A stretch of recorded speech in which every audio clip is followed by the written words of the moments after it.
Oke, Kak Admin boleh diminta unmute ya, Bunda Amalia. Silakan Bunda.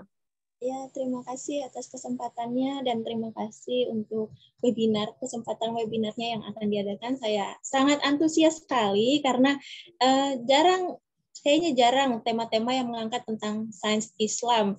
Dan kalaupun ada juga jarang yang memperhatikan nilai kebenaran sainsnya itu loh, maksudnya mengintegrasikan antara sains dan Muslim. Karena motivasi saya ikut kan saya ingin anak saya mempelajari sains itu secara benar karena kita tahu bahwa kita hidup di dunia yang bukan lagi menerapkan sistem-sistem Islam. Jadi termasuk juga dalam sains itu ada nilai-nilai yang sains positivisme yang menerapkan jatuhnya jadi kayak sekuler kan.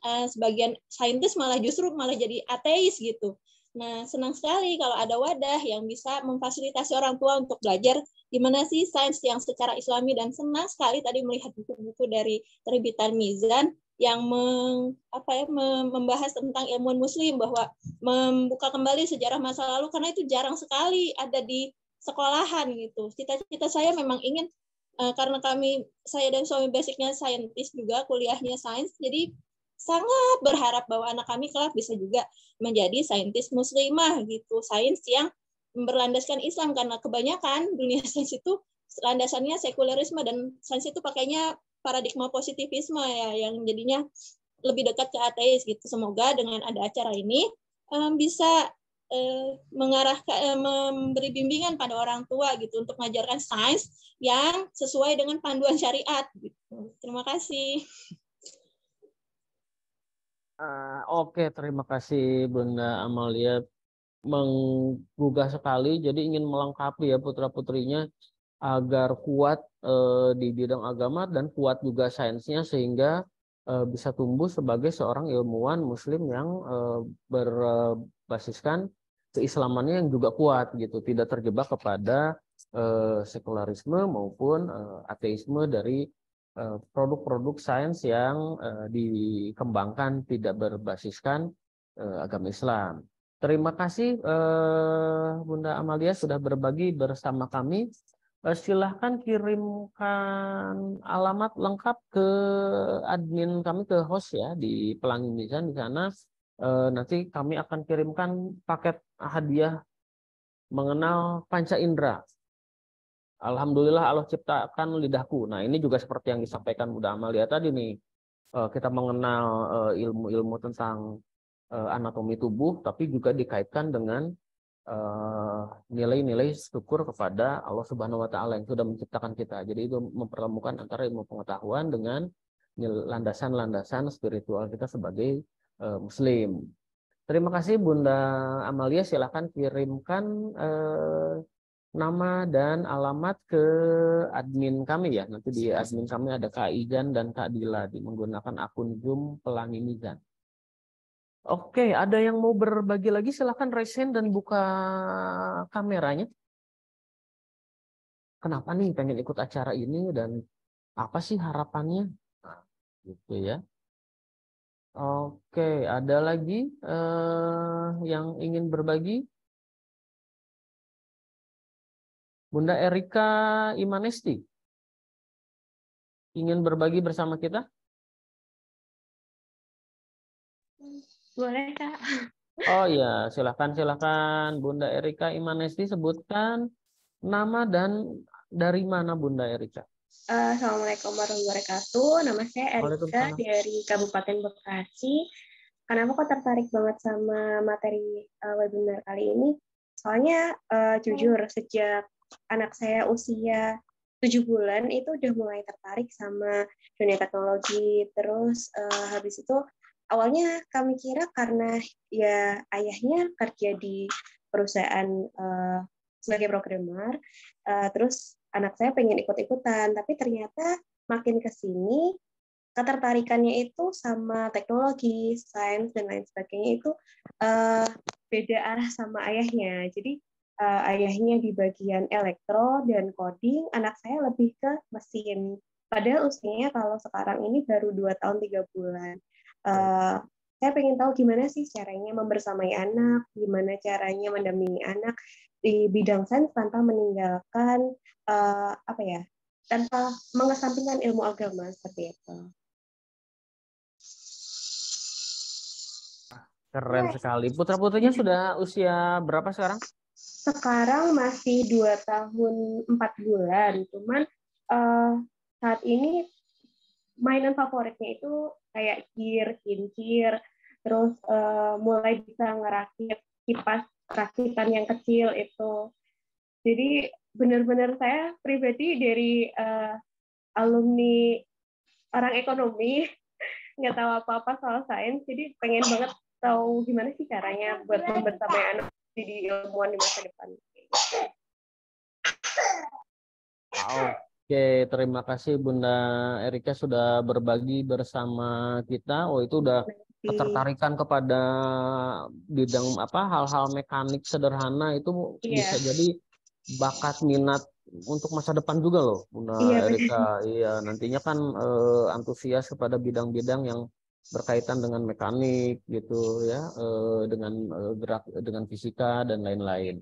Terima kasih Bunda Erika, silakan mengirimkan nama dan alamat ke admin kami ya di akun Zoom Pelangi Mizan.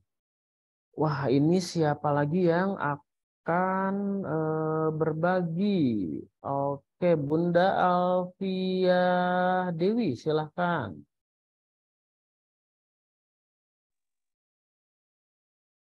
Oh, bisa.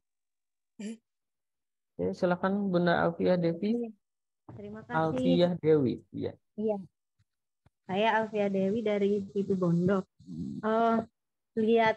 Kemarin lihat flyernya sih judulnya karena sains ya. Sesuai sains ilmuwan Islam gitu kan ya, ada ilmuwan Islam. Jujur saya sendiri baru tahu ilmuwan-ilmuwan Islam itu siapa saja.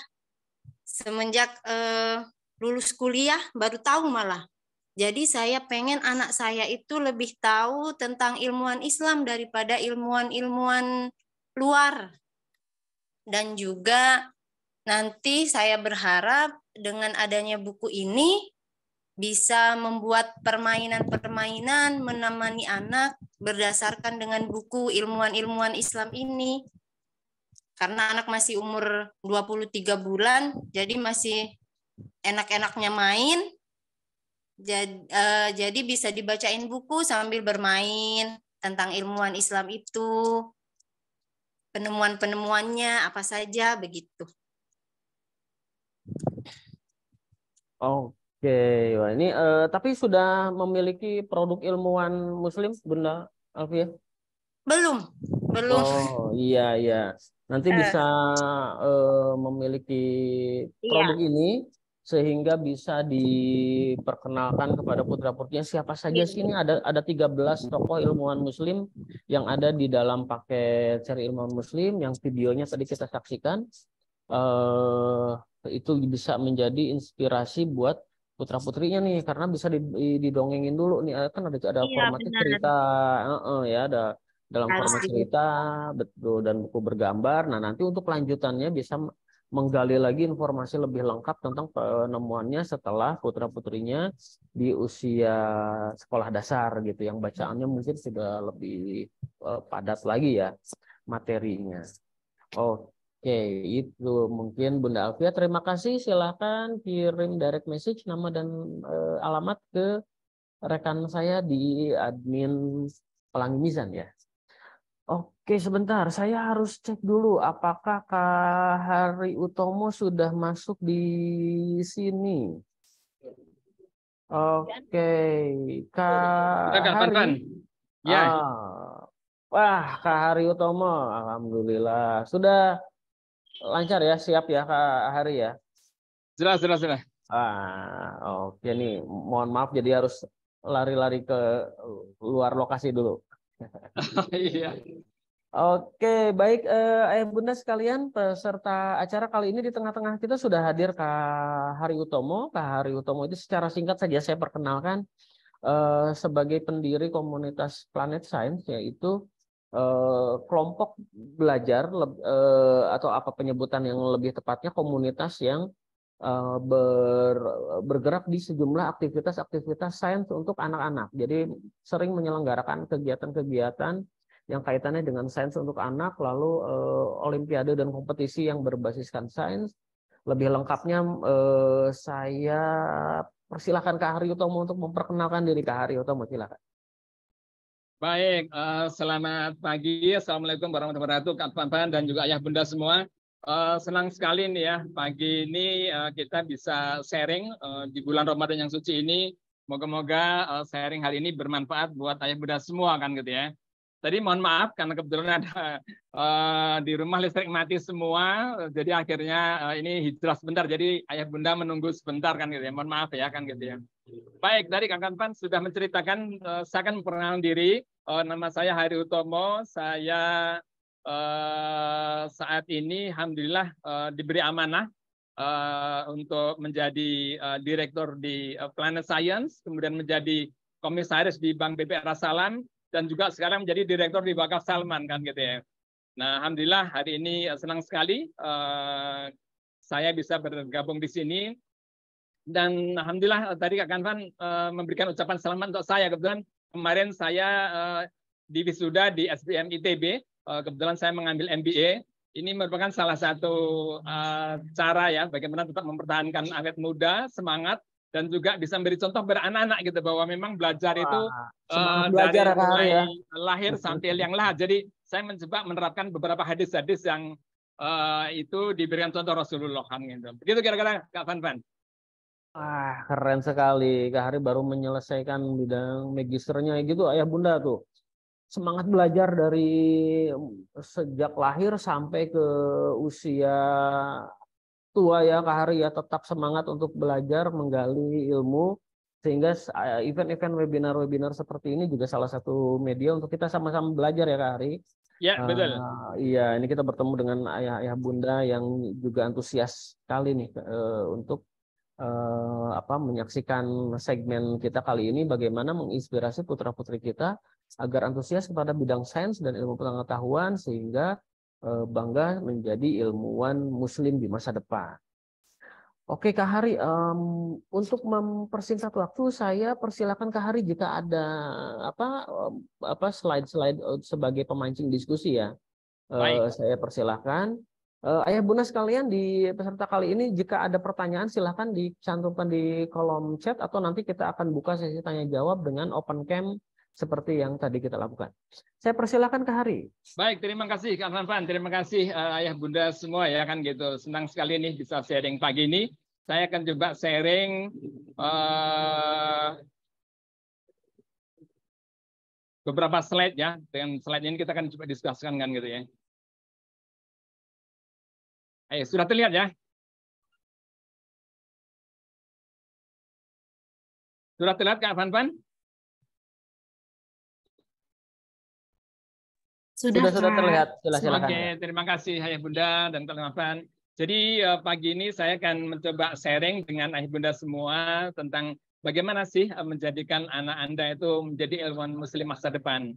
Karena kita tahu bahwa memang di kehidupan saat ini itu ilmuwan mempunyai peran yang sangat luar biasa ya, karena dia bisa menemukan hal-hal yang sangat luar biasa sehingga bisa bermanfaat buat kita semua kan gitu. Oleh karena itu tidak heran banyak di antara kita juga inginlah anak kita menjadi ilmuwan muslim masa depan.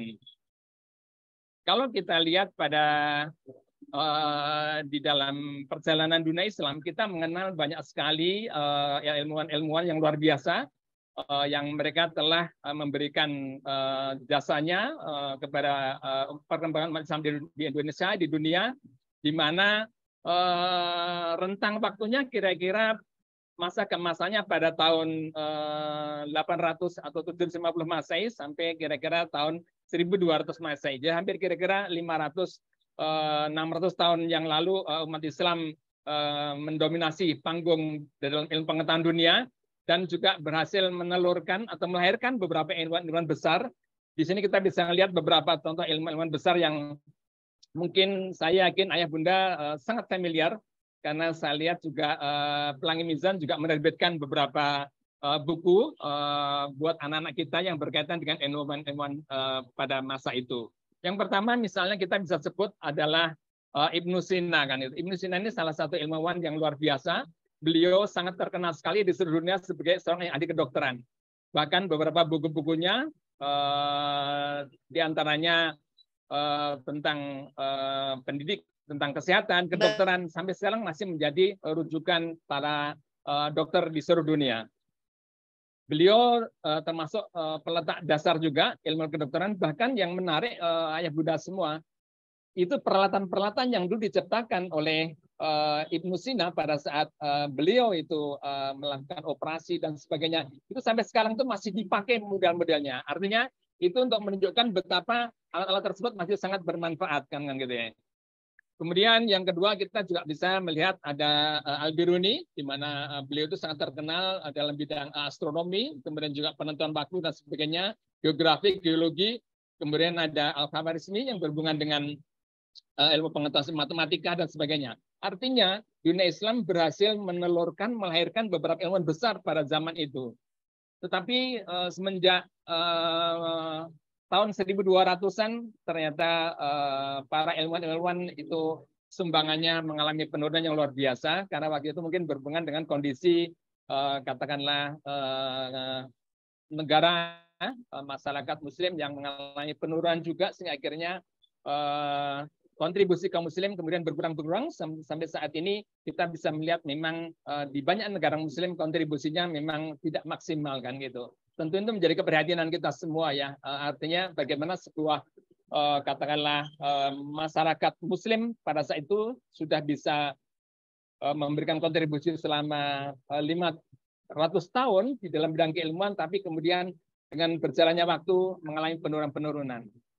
Sekarang ini kita melihat hampir di sebagian negara Muslim, baik dari mulai Turki, kemudian juga Lebanon, kemudian juga di negara Afrika, Maroko, Indonesia, Malaysia, itu kontribusinya sangat kecil sekali kan. Itu tentu buat kita semua menjadi keprihatinan.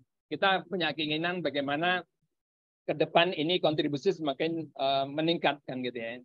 Bahkan saya ingat betul pada saat saya waktu masuk ITB tahun 1981, pada waktu itu digaungkan kembali adanya kebangkitan Islam, di mana umat Islam diharapkan bangkit di semua lini, termasuk dalam ilmu pengetahuan, dan bisa berkontribusi menjadi ilmu hebat.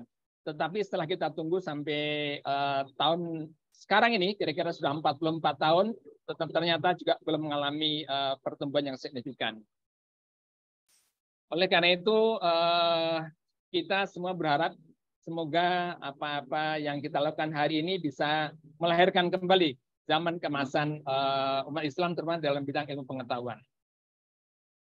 Tahun 1983 ada seorang ilmuwan dari Universitas Harvard Amerika yang dia itu mengembangkan satu teori baru mengenai masalah kecerdasan. Ini menurut saya sangat menarik karena pada zaman-zaman sebelumnya kita selalu menganggap orang-orang yang cerdas, orang-orang yang berbakat itu adalah mereka yang memiliki kecerdasan IQ yang tinggi kan gitu ya. Artinya mereka yang mungkin secara logik matematiknya kuat, kemudian juga spasialnya kuat, bahasanya kuat gitu. Tapi sekarang ini Howard Gardner membuat revolusi yang baru di mana kecerdasan itu tidak hanya IQ kan gitu. Banyak hal yang lain yang sebenarnya merupakan suatu bentuk kecerdasan. Beliau menyajikan ada 9 kecerdasan di mana kecerdasan macam terdiri dari kecerdasan musikal, visual, intrapersonal, interpersonal, naturalistik, logical, mathematical, verbal, linguistik, bodily kinesthetic, dan spiritual. Mungkin kita bisa melihat sebagai gambaran contohnya seperti Ronaldo. Ronaldo adalah pemain bola yang hebat kan gitu. Mungkin secara matematikal dan sebagainya IQ dia tidak tinggi sekali, tetapi di dalam bodily kinesthetic, di dalam gerak dan sebagainya, beliau sangat luar biasa. Artinya kecerdasan dia ada kecerdasan pada kemampuan pengolahan dalam fisik dia. Kemudian juga kita juga sering melihat adanya kecerdasan musikal. Kita sering heran bagaimana ada anak kita, remaja kita, yang dia begitu mendengar lagu dia sangat cepat sekali intens untuk bisa bisa menikmati, bisa kadang-kadang cepat membuat lirik dan sebagainya. Yang mungkin itu berbeda dengan anak-anak yang dia itu kekuatannya kecerdasan di naturalistik. Artinya apa? Artinya dengan model kecerdasan yang baru ini, semua ayah bunda itu bisa mendidik anak-anaknya, membantu mendampingi mereka sehingga memiliki kecerdasan yang luar biasa. Di mana kecerdasan tidak hanya kecerdasan matematikal, tetapi kecerdasan yang terdiri dari 9 kecerdasan ini. Kemudian dari situ pembelajaran kita mengenai kecerdasan majemuk itu akhirnya kita mendapatkan kesimpulan bahwa sebetulnya setiap anak itu memiliki potensi untuk mengembangkan 9 kecerdasan majemuk tersebut. Ini semua tergantung kepada kita, kepada orang tua, kepada lingkungan sekitarnya, bagaimana kita melakukan dukungan, kemudian juga pengayaan, pengajaran, sehingga kecerdasan akan tumbuh maksimal. Dan biasanya kecerdasan itu bekerja bersamaan dalam kegiatan sehari-hari. Kalau dia anak itu misalnya kecerdasannya naturalistik, biasanya juga dia memiliki kecerdasan verbal yang bagus. Kadang-kadang juga matematik logiknya bagus. Artinya anak-anak bisa tumbuh berkembang dengan multi kecerdasan. Kemudian juga anak-anak juga memiliki berbagai cara untuk menunjukkan kecerdasannya dalam setiap kategori tersebut. Nah, gimana caranya supaya kita bisa membantu anak-anak kita untuk menjadi anak yang cerdas?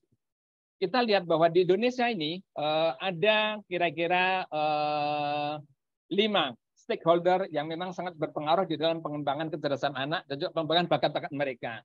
Yang pertama tentu pemerintah ya, karena kita tahu setiap kali perubahan-perubahan kurikulum dia akan mempengaruhi hampir semua kegiatan pembelajaran di Indonesia. Sekarang dengan kurikulum Merdeka itu ternyata juga guru-guru juga harus berubah, harus melakukan perubahan-perubahan cara pendidikan pada anaknya. Oleh karena itu pemerintah jadi sangat penting sekali. Kemudian guru, tentu kita semua sepakat ayah bunda ya, bahwa guru merupakan salah satu stakeholder paling penting. Karena mungkin setiap hari mungkin kira-kira bisa 5-6 jam anak-anak kita itu belajar dari guru. Oleh karena itu guru yang baik, guru-guru yang bisa mendampingin anak-anak akan menjadi sangat sentral sekali di dalam pertumbuhan anak-anak kita. Kemudian orang tua, tentu ini kita semua sepakat lah gitu bahwa yang paling penting di dalam kontribusi stakeholder ini tentu orang tua, karena orang tua hampir 18 jam sehari menemani anak, mendidik mereka dari pagi sampai siang sampai malam, menemani tidur dan sebagainya, sehingga fungsi orang tua sangat penting sekali. Kemudian yang keempat, lingkungan juga sangat penting sekali, karena kita tahu lingkungan yang kondusif buat perkembangan anak-anak akan juga mampu menumbuhkan tingkat kecerdasan mereka akan bertambah.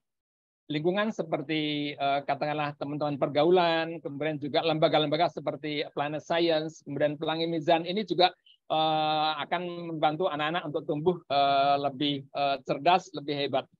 Kemudian yang terakhir sekolah, tentu kita sepakat bahwa sekolah adalah salah satu stakeholder yang paling penting untuk anak-anak kita. Nah, mungkin ada yang bertanya kan gitu ya, kenapa belajar sains jadi penting kan gitu. Dari pengalaman saya mengelola Planet Science selama hampir 20 tahun lebih ini kan gitu ya. Banyak hal yang bisa mendapatkan manfaat dan berbicara sains. Yang pertama adalah menumbuhkan dan mengembangkan rasa ingin tahu. Kita tahu bahwa salah satu modal terbesar anak-anak kita di dalam pembelajaran, dalam pendidikan sains itu adalah rasa ingin tahu. Nah, problemnya kadang-kadang rasa ingin tahu ini kadang-kadang naik, kadang-kadang turun kan gitu. Nah, kalau misalnya kita tidak mampu menumbuhkan rasa ingin tahu, implikasi ke depannya anak-anak kita menjadi anak-anak yang apatis ya, melihat perubahan, perkembangan zaman, perkembangan teknologi, perkembangan sosial, dia tidak terlalu peduli karena dia memang rasa ingin tahunya tidak berkembang. Ini tentu kerugian yang sangat luar biasa ya, karena dengan rasa ingin tahu yang luar biasa, anak-anak itu bisa menumbuhkan intelektual dia, meningkatkan pergaulan, kemudian juga meningkatkan wawasan dia. Oleh karena itu, orang tua sangat berkewajiban, sangat didorong untuk bagaimana tetap menumbuhkan dan mengembangkan rasa ingin tahu. Kemudian yang kedua, mengasah kemampuan eksplorasi. Ini tentu sangat penting sekali, karena pada masa-masa kecil inilah sebetulnya kemampuan eksplorasi ini sangat mudah dibantu dan juga dibantu mereka untuk memaksimalkan potensinya. Kemudian juga dengan belajar sains, anak-anak akan belajar tentang berpikir logis, analitis, dan sistematis. Kita tahu bahwa aktivitas pembelajaran, aktivitas sains pada saat kecil juga sangat berpengaruh di dalam membentuk cara berpikir mereka. Kemudian yang keempat, berani mencoba dan tidak tahu gagal. Ini merupakan salah satu modal terbesar juga ya buat anak-anak kita kan gitu ya. Karena ada anak-anak yang dia itu berani mencoba dan ada juga yang tidak berani mencoba karena dia takut gagal. Padahal dengan berani mencoba, dia akan menemukan dunia baru, akan mendapatkan pengetahuan baru, akan mendapatkan pengalaman baru. Oleh karena itu, dengan belajar sains, anak-anak akan tumbuh jiwa untuk berani mencoba tersebut. Kemudian juga yang kelima, dengan belajar sains, anak-anak bisa belajar sosialisasi dengan teman-teman.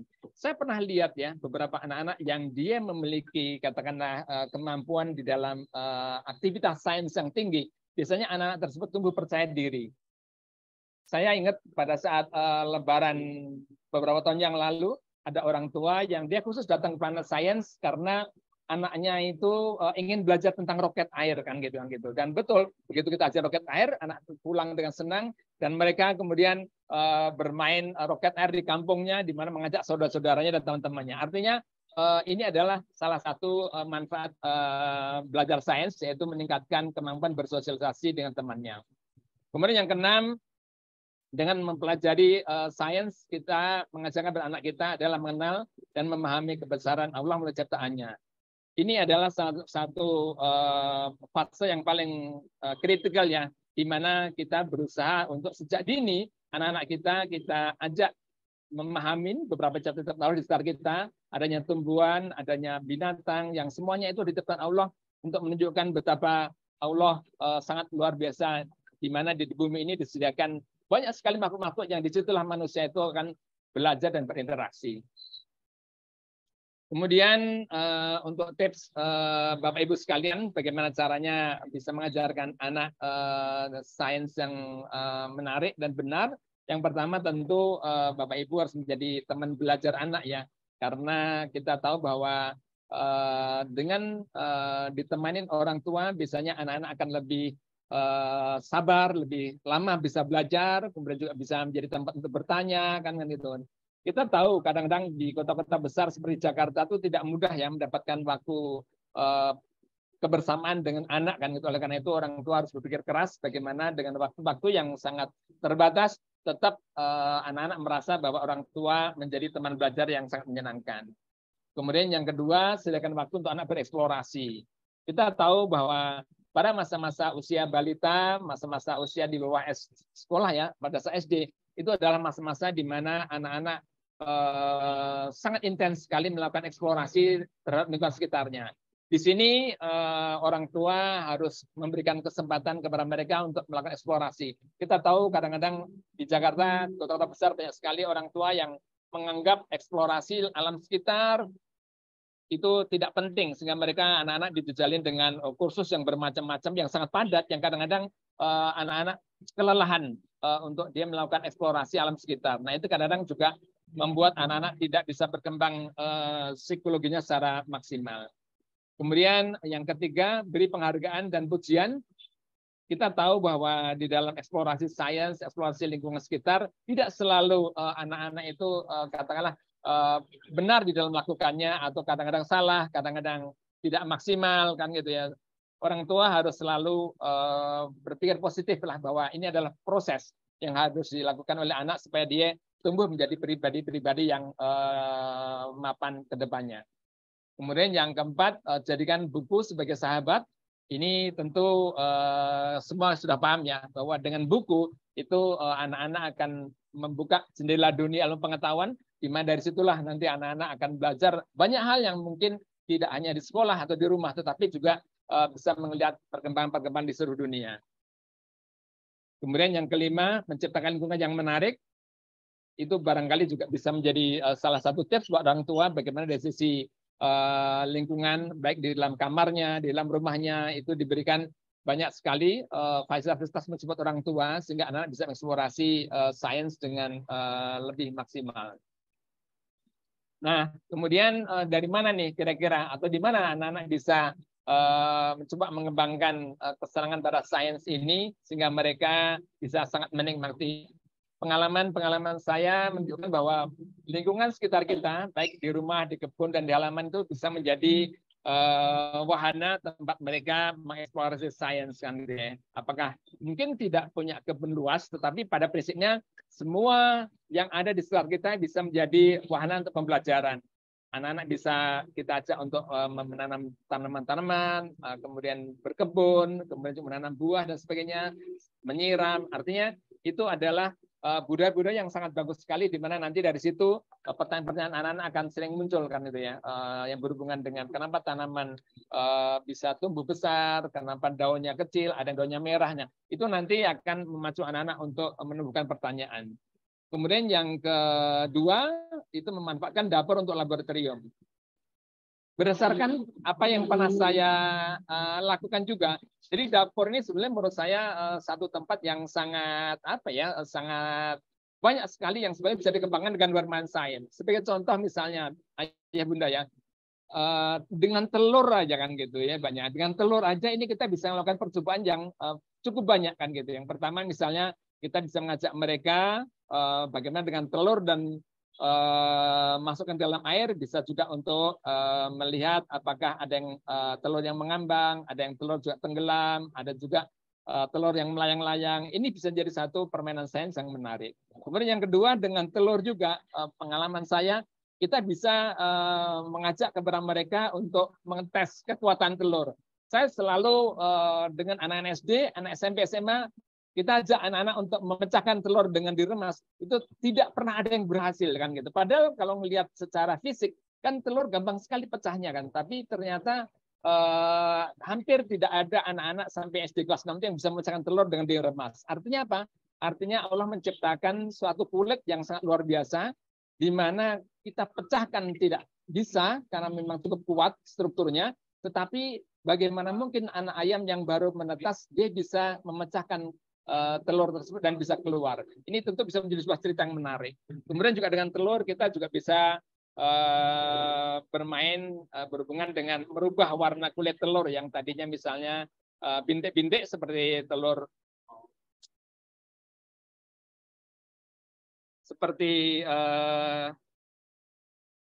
telur burung yang tadinya bintik-bintik, kemudian kita masukkan ke dalam cairan asam sitrat plus air, kemudian lama-lama meluruh dan kemudian warnanya menjadi hilangan gitu. Ini adalah tentang telur. Belum bicara tentang asam sitrat yang bisa dipakai untuk macam-macam, baking soda, kemudian juga garam, kemudian sayuran kan. Jadi artinya dari dapur sebetulnya bisa menjadi laboratorium buat ayah bunda untuk mengajarkan anak-anak. Kemudian mempergunakan barang bekas ini juga menjadi salah satu alat yang sebetulnya sangat inspiratif buat anak. Hanya dengan barang bekas anak-anak bisa berimajinasi membuat jembatan, bisa membuat robot, bisa membuat pesawat antariksa, bisa membuat benda ruang angkasa. Artinya nampaknya sampai sederhana, tetapi di anak-anak itu menimbulkan imajinasi yang luar biasa tentang produk-produk tersebut. Kemudian juga berkunjung ke Museum Sains, ini juga salah satu cara bagaimana anak-anak belajar dan pengetahuan. Makanya saya sering kalau misalnya mengajak anak-anak kadang-kadang ke Museum Geologi, belajar mengenai dinosaurus, belajar mineral. Kadang-kadang kalau ke Jepang kita pernah ke Museum Sains di Tsukuba, kita bisa melihat tentang roket-roket yang dikembangkan oleh pemerintah Jepang, kemudian bagaimana mereka meluncurkan pesawat tak berawak dan sebagainya. Jadi dengan museum itu memang sangat menarik sekali anak-anak untuk mengenal dunia baru. Kami pernah berkunjung juga ke Museum Kawasaki di Jepang juga, bagaimana mereka membangun dari mulai motor, mobil, pesawat terbang dan sebagainya, yang itu kita harapkan dengan inspirasi itu anak-anak bisa belajar bahwa museum ternyata banyak sekali hal-hal yang bisa dipelajari dari situ. Kemudian kebun binatang juga menjadi salah satu tempat yang eksploratif ya, karena kita tahu bahwa pada masa-masa usia balita, masa-masa usia SD itu anak-anak sangat senang sekali dengan binatang peliharaan. Kita bisa melihat ada harimau, ada singa, ada gajah dan sebagainya, yang itu effortnya relatif sederhana dibanding kalau kita harus datang ke hutan. Nah, jadi artinya memang kebun binatang dibuat memang untuk pembelajaran anak-anak. Oleh karena itu ini bisa menjadi tempat kita belajar sains terhadap yang berhubungan dengan binatang. Kemudian juga berwisata ke luar negeri, ke luar kota, itu baik ke pantai, ke danau, gunung, itu juga menjadi pusat katakanlah pembelajaran yang luar biasa. Kira-kira itu ibu-ibu sekalian, ayah bunda semua. Di sini saya kutipkan salah satu ayat di dalam surat Ali Imran 190, di mana di dalam ayat ini disampaikan sesungguhnya dalam penciptaan langit dan bumi dan pergantian malam dan siang terdapat tanda-tanda kebesaran Allah bagi orang berakal. Ini menurut saya sangat luar biasa ya. Al-Quran ini suatu kitab suci di mana banyak sekali ayat-ayat yang berhubungan dengan pengetahuan, yang berhubungan dengan ruang angkasa, berhubungan dengan bulan, dengan bumi, berhubungan dengan gunung.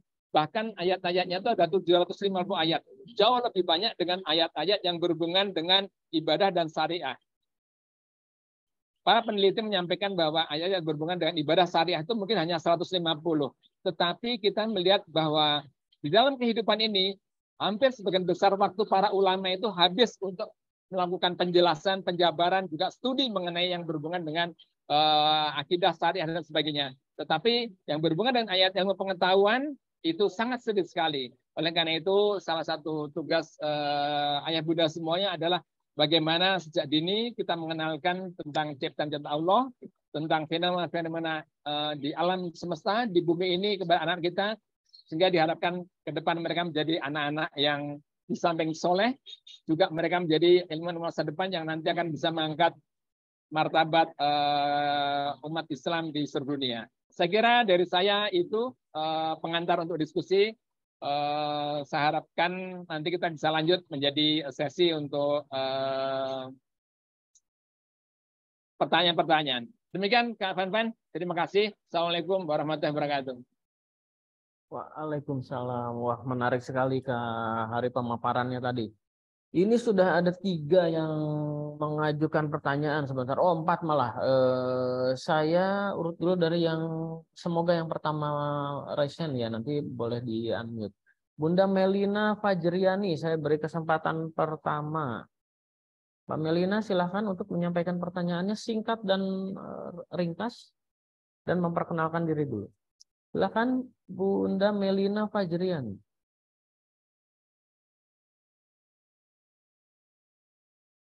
Boleh di-unmute dulu?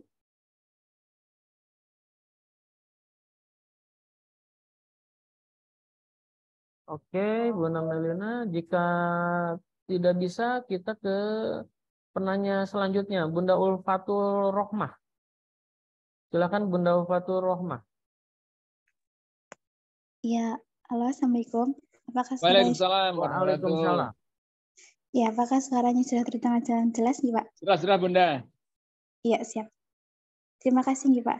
Nah, ini Pak, tadi untuk materinya sangat menarik sekali. Jadi, yang akan saya tanyakan, jadi kan saya sekarang ini telah memiliki balita yang baru berusia 3 bulan, gitu, Pak.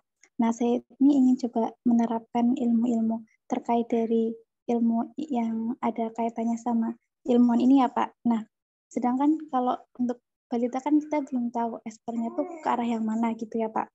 Ya. Nah, kalau sistemnya kita menerapkan ke balita itu baiknya seperti apa nih Pak? Kayak gitu Pak. Trik-triknya gitu Pak. Biar kita tidak bosan sendiri karena terkadang kan kita belum ada respon ya jadinya kadang gampang menyerah di tengah jalan. Sedangkan kita tuh udah punya misi yang besar untuk bisa mengenalkan sejak dini seperti itu, Pak. Terima kasih banyak, Pak. Assalamualaikum. Tadi putranya usia berapa ya tadi, Bunda? 3, Pak. 3 bulan. 3 bulan kan gitu ya? Ya.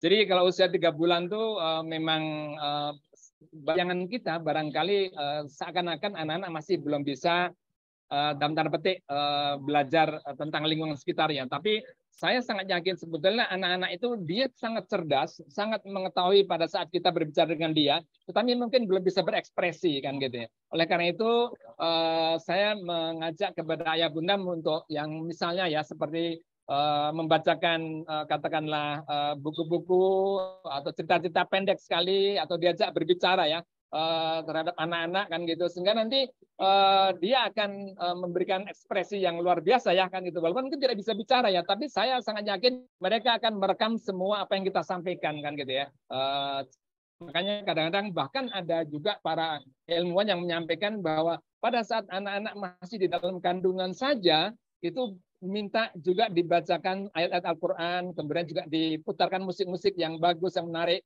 Karena mereka yakin bahwa pada saat dalam bentuk bayi pun dalam kandungan itu anak-anak itu sebenarnya terstimulus dengan lingkungan dari luar, apalagi anak-anak yang sudah lahir ya 4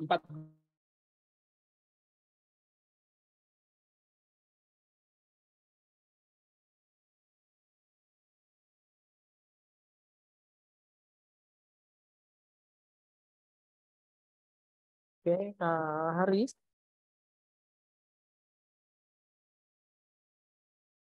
Kak Hari, ada kendala koneksi?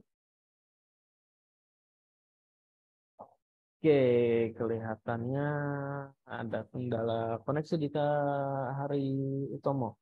Oke, buat ayah bunda sekalian yang mengajukan pertanyaan dan barangkali tidak bisa terjawab semua di kesempatan kali ini, jadi bisa juga oke, sambil saya tunggu Kak Hari join lagi di room. Jika tidak semua pertanyaan terjawab kali ini, bisa kirimkan pertanyaannya ke DM kami di Instagram Pelangi Mizan, nanti akan kami sampaikan, atau bisa langsung DM ke Instagramnya Planet Science. Di sana ada Kak Hari Utomo nanti di sana. Karena keterbatasan waktu, barangkali juga tidak bisa terjawab semua. Oke, Kak Hari sudah join lagi nih. Kak admin bisa minta tolong dijadikan co-host lagi Kak Hari ini.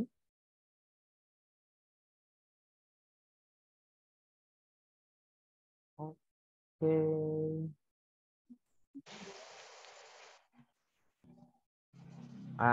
Oke, silakan Kak Hari. Oke, Kak Hari, sudah terdengar suara saya?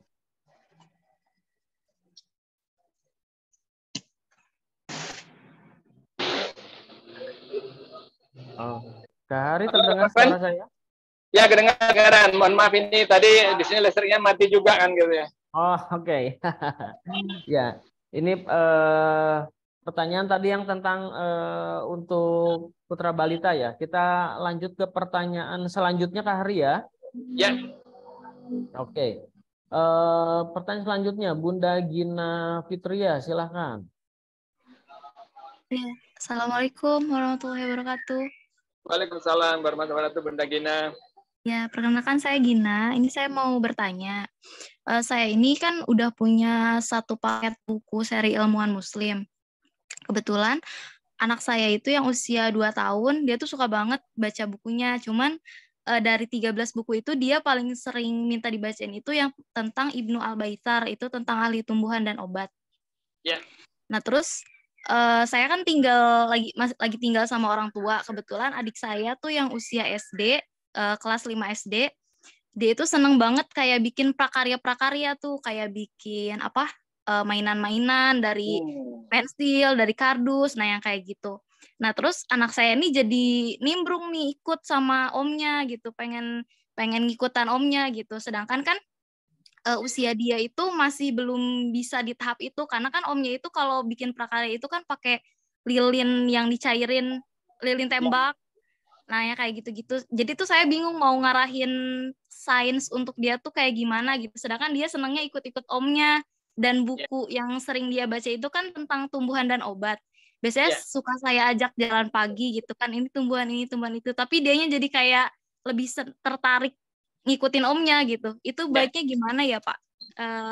Menstimulusnya gitu. Apakah dibiarkan saja mengikuti kegiatan omnya atau gimana? Terima kasih. Ya, terima kasih Bunda Gina. Jadi memang sebetulnya memang anak-anak ini kan memang fasenya masih fase eksploratif ya. Artinya dia ingin belajar macam-macam kadang gitu. Dan ketertarikan itu juga bisa berubah-berubah kan gitu ya. Sekarang mungkin ketertarikan pada tumbuh-tumbuhan, nanti mungkin tahun depan udah bisa ke arah binatang kan gitu kan gitu. Jadi nanti kadang-kadang dengan game. Jadi prinsipnya artinya anak-anak ini bisa berubah-berubah kesenangan, tapi orang tua tetap harus mendukung dalam pengertian tidak usah katakanlah misalnya enggak nih biar tanaman terus aja nih kan gitu. Menurut saya tidak perlu begitu. Jadi prinsipnya kalau misalnya dia ingin melihat katakanlah omnya bermain atau membuat sesuatu, nggak apa-apa didampingin saja. Yang penting dari segi keamanan ibaratnya relatif aman lah. Kira-kira gitu aja Bunda kan gitu ya. Oh iya. Terima kasih Pak. Terima kasih Bunda Gina. Oke, terima kasih Bunda Gina Fitria. Selanjutnya Bunda Febriana, saya persilakan. Kita open cam. Assalamualaikum. Waalaikumsalam. Waalaikumsalam warahmatullahi wabarakatuh. Ya, saya Febriana dari Palu, Sulawesi Tengah. Saya mau bertanya, kan saya ini sebagai ibu yang kerja, yang dari pagi sampai sore, tapi juga ingin menemani, membersamai anak-anak untuk bereksplorasi, bermain. Jadi pertanyaan saya, apakah dalam satu hari itu apakah ada target bahwa target sekian jam kita harus membersamai anak-anak, dalam satu minggu ada target untuk bisa menjadikan anak-anak kita itu menjadi suka dengan sains atau mengalir saja begitu. Ya, itu saja pertanyaan saya. Terima kasih Bunda Febriana. Jadi kalau pengalaman kami memang yang terbaik sebetulnya kita mengalir saja ya, karena setiap anak itu memiliki kecepatan yang berbeda-beda, kemampuan belajar berbeda-beda, fasenya, usianya juga berbeda-beda kan itu. Pada prinsipnya artinya orang tua harus dalam tanda petik mensupport dan memfasilitasi Bunda kan gitu. Misalnya kadang-kadang kalau hari libur kita ajak ke tadi ya, ke kebun binatang, ke taman kan gitu. Mungkin kegiatannya katakanlah tidak berbayar mahal, tetapi itu sudah cukup buat anak. Karena yang penting mereka terstimulus dengan hal yang baru. Setiap hari, setiap minggu, setiap bulan, hal yang baru sehingga membuat anak jadi semangat Bunda. Itu kira-kira Bunda. Terima kasih. Oke, terima kasih Bunda Febriana. Kak Hari, ini saya ke pertanyaan yang di chat dulu ya, Kak Hari, dari Bunda Lilis. Kurang lebih pertanyaannya, apakah bakat anak bisa dijuruskan oleh orang tuanya? Misalnya ingin dikenalkan dengan jurusan sains, tapi anaknya kurang minat. Apakah diperkenalkan lagi, lebih intens lagi gitu? Jadi bakat anak nih, Kak Hari. Ya. Pada prinsipnya sebetulnya memang setiap anak itu mewarisin dua hal kan gitu ya. Satu adalah mewarisin katakanlah bakat atau bawaan dari orang tua. Kemudian yang kedua stimulus dari luar juga sangat penting sekali. Artinya kombinasi antara bakat sama stimulus dari luar itulah yang harus dilakukan orang tua. Biasanya stimulus dari luar jauh lebih dominan dibanding dengan bakat ya. Karena kadang-kadang bakat kalau tidak dikembangkan, tidak distimulus juga tidak akan berkembang. Oleh karena itu di sini memang fungsi orang tua adalah memfasilitasi mereka supaya mereka tumbuh berkembang dengan baik, tumbuh secara intelektual dengan baik, sehingga nanti apakah mereka akan menjadi katakanlah ilmuwan dalam bidang misalnya tadi ya karena tumbuhan, biologi atau nanti ke ahli sastra dan sebagainya. Buat kita menurut saya nggak masalah ya, karena setiap anak itu punya potensi yang besar yang berbeda-beda. Kita hanya memberikan stimulus, nanti dari stimulus itulah akan muncul sisi mana yang anak akan sangat senang sekali dan akan kuat di situ. Nah, itu yang kita dorong sehingga menjadi prestasi yang hebat dan juga menjadi katakanlah kontribusi yang besar nanti kepada masyarakat. Kira-kira gitu Kak Van.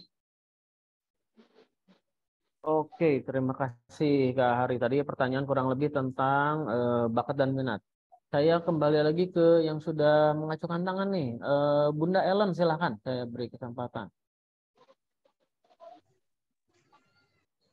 Assalamualaikum. Waalaikumsalam warahmatullahi wabarakatuh. Bunda Ellen.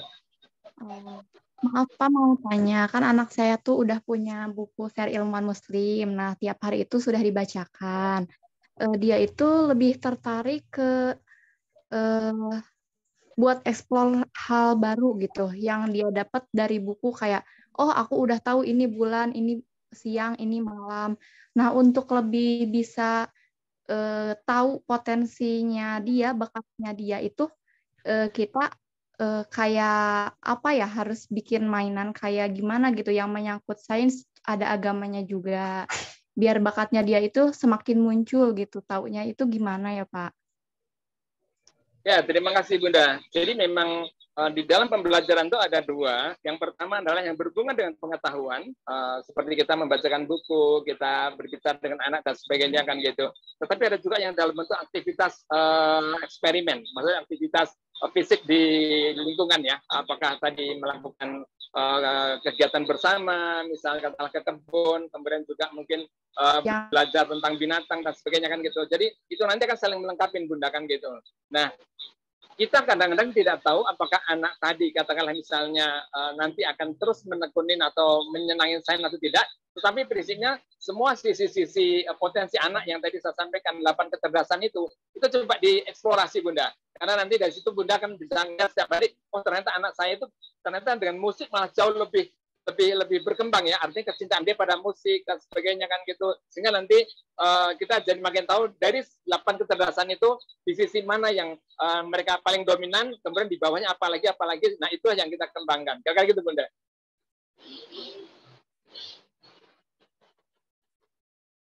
Oke, ya, sudah terjawab ya kemungkinan ya. Oke, Bunda Ellen ya, terima kasih. Saya beri kesempatan kepada ini ada akun Madrasah Ibtidaiyah Sekolah Cinta Ilmu. Saya berikan kesempatan untuk bertanya. Silahkan Bapak atau Ibu yang ada di akun Madrasah Ibtidaiyah Sekolah Cinta Ilmu. Ya, mohon maaf izin off kamera karena sinyalnya nih Pak Fanfan. Sinyalnya nggak bagus. Oke, baik. Silahkan. Agak mendengung suaranya. Ya, Pak Hari kabarnya sehat? Alhamdulillah sehat, Bunda. Saya Pak Asep, Pak Hari. Dengan Pak Asep? Dulu dari Salman. Oh, Bapak. Oh, Pak Asep dari Salman. Oh. Sekarang saya bantu sekolah di MI, Pak, di Balai Endah. Baik, Pak Asep. Gimana nih? Tertarik gini, Pak. Kita kan di MI itu cenderung fokusnya di keagamaan ya, Pak Hari ya. Nah, ingin dapat masukan dari Pak Hari bagaimana langkah kita nih sebagai sekolah ingin mengembangkan sains yang tadi anak-anak juga belajar keagamaan, di saat yang sama sains pun mereka senang gitu. Karena jujur aja kalau di pendidikan madrasah misalnya sains kan juga kurang begitu dikembangkan. Ya. Terima kasih Pak Hari. Terima kasih Pak Asep kan itu. Ya, jadi sebetulnya menurut saya ini salah satu modal yang bagus juga ya, bahwa di sekolah mereka sudah mendapatkan materi pembelajaran keagamaan kan gitu ya, di mana mereka bisa belajar agama dan sebagainya. Memang ini menurut saya dilengkapi ya dengan aktivitas pembelajaran di bidang-bidang lain ya, karena kalau anak-anak nanti hanya menguasai katakanlah bidang keagamaan saja, itu kadang-kadang nanti potensi-potensi yang lain itu nggak berkembang Pak Asep ya, seperti tadi kemampuan eksplorasi terhadap sains, kemudian kemampuan bersosialisasi, kemampuan ibaratnya melakukan membuat sesuatu produk-produk eksperimen itu kadang nggak berkembang kan gitu. Sehingga nanti anak-anak kecerdasan dia di dalam hal membuat sesuatu, mungkin sesuatu itu nggak berkembang. Mungkin caranya salah satunya ya tadi Pak Asep, buat anak-anak yang mereka menyukai sains mungkin dibikin semacam klub-klub sains ya. Apa klub sainsnya itu di sekolah, di kelas atau dan sebagainya. Nah, di klub-klub itulah anak-anak yang tertarik ke bidang itu diajak melakukan eksplorasi ya. Misalnya tadi ada kegiatan-kegiatan lapangan seminggu sekali, ada kegiatan eksperimen di halaman sekolah, ada kegiatan pembelajaran, katakanlah misalnya outdoor activity. Artinya itu salah satu cara menjaga supaya ketertarikan pada anak-anak itu muncul, kemudian juga yang sudah memiliki ketertarikan itu akan bertahan karena mereka menyukai dengan eksplorasi itu. Pengalaman kami memang sebetulnya anak-anak itu sangat senang sekali bereksplorasi di outdoor activity ya, dibanding mereka duduk di sekolah, katakanlah mendengarkan guru menyampaikan mata pelajaran, menyampaikan ceramah, itu biasanya buat anak-anak sangat membosankan. Oleh karena itu, guru harus pintar-pintar mengkombinasikan antara kegiatan di ruangan, kegiatan di luar ruangan, sehingga akhirnya mereka bisa menikmati pembelajaran di sekolah. Begitu Pak Asep?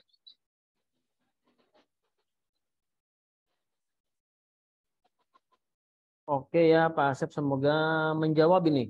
Ini saya disclaimer dulu ke seluruh peserta Kak Hari, karena ada yang resen, ada yang di chat. Kalau tidak terjawab semua karena keterbatasan waktu, mungkin bisa ke DM ke Instagramnya @eksperimen_science atau ke Instagram Kak Hari ya, Kak Hari Utomo ya. Ya.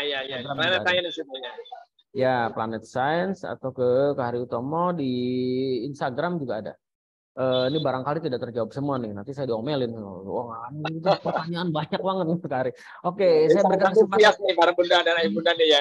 Iya, nanti malah aduh saya di komplain pertanyaan tidak terjawab. Oke, saya beri kesempatan kepada Bunda Amalia Meni. Mau bertanya, Bunda Amalia? Silakan. Terima kasih atas kesempatannya. Assalamualaikum Pak Hari. Saya punya 2 pertanyaan. Yang pertama, anak saya usia 5 tahun. Saya mencoba untuk eksplorasi sains. Dia masih mengizinkan dia bereksplorasi. Misalnya kalau anaknya tertarik dengan air, dia numpang-numpain air, masih mau nuang-nuang gitu. Yeah. Cuman atau ngumpulin batu segala macam itu ya. Cuman pertanyaannya, atau kita bikin eksperimen gunung api yang seperti itu. Cuman kadang saya kewalahan nih. Afternya beberesnya tuh lumayan kan bebenahnya gitu. Gimana ya caranya supaya sabar untuk menemani itu, supaya termotivasi terus untuk menemani anak bereksperimen, karena faktornya tuh kalau nggak ya beberesnya lumayan, atau komentar dari orang-orang, ih ngapain sih ribet gitu buat anak gitu. Ya itu yang pertama.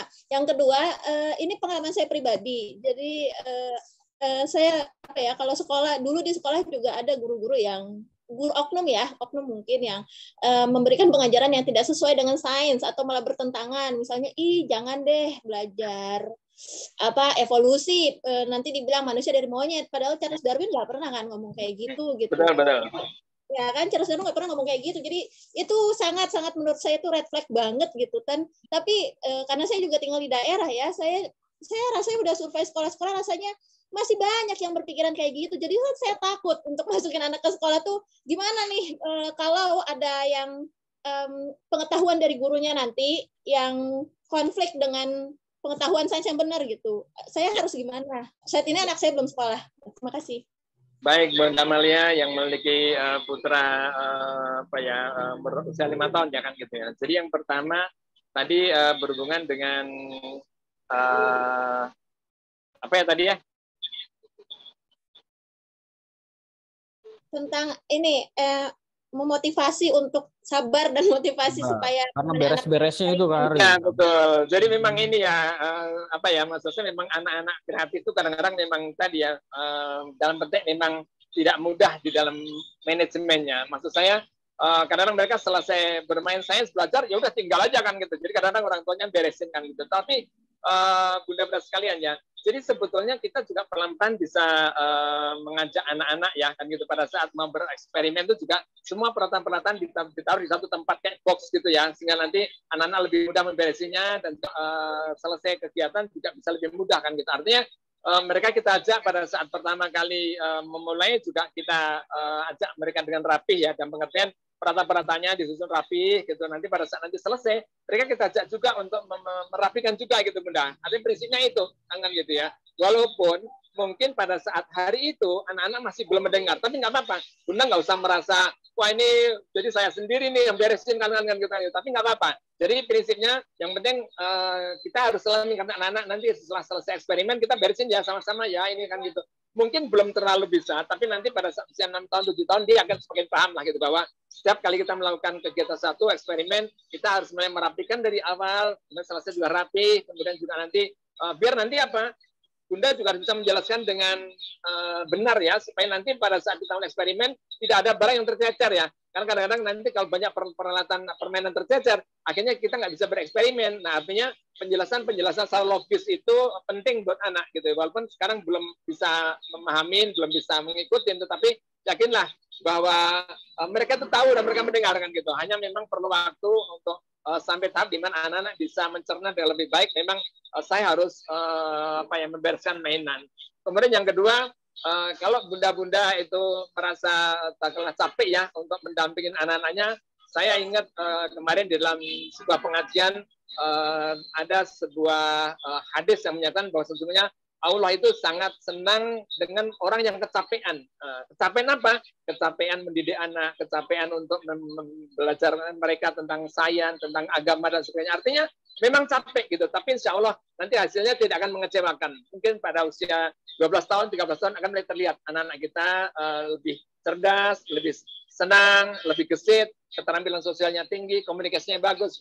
Itu kira-kira gitu Bunda. Jadi capek pasti lebih capek, tapi insya Allah lah. Artinya tidak usah khawatir, apa yang kita tanam pasti akan kita tunai. Kemudian yang kedua, pertanyaan kedua yang berhubungan dengan masalah tadi ya, banyak ilmu-ilmu yang kadang-kadang tidak rasional ya, masalah Darwin tadi ya, bahwa ada pendapat yang namanya manusia itu keturunan monyet dan sebagainya. Jadi menurut saya tidak masalah Bunda, kan gitu. Jadi anak-anak ikut saja kan gitu. Tetapi nanti Bunda memberikan bekal dari rumah berupa tadi ya bahan-bahan bacaan yang bagus, informasi di internet dan sebagainya. Sehingga nanti anak-anak pada saat bertemu dengan gurunya, waktu mereka diskusi, mereka berbicara tentang masalah Darwin, anak-anak bisa memberikan argumen gitu loh, bahwa sebetulnya tidak begitu Pak Guru kan gitu, yang benar tuh begini-begini nih.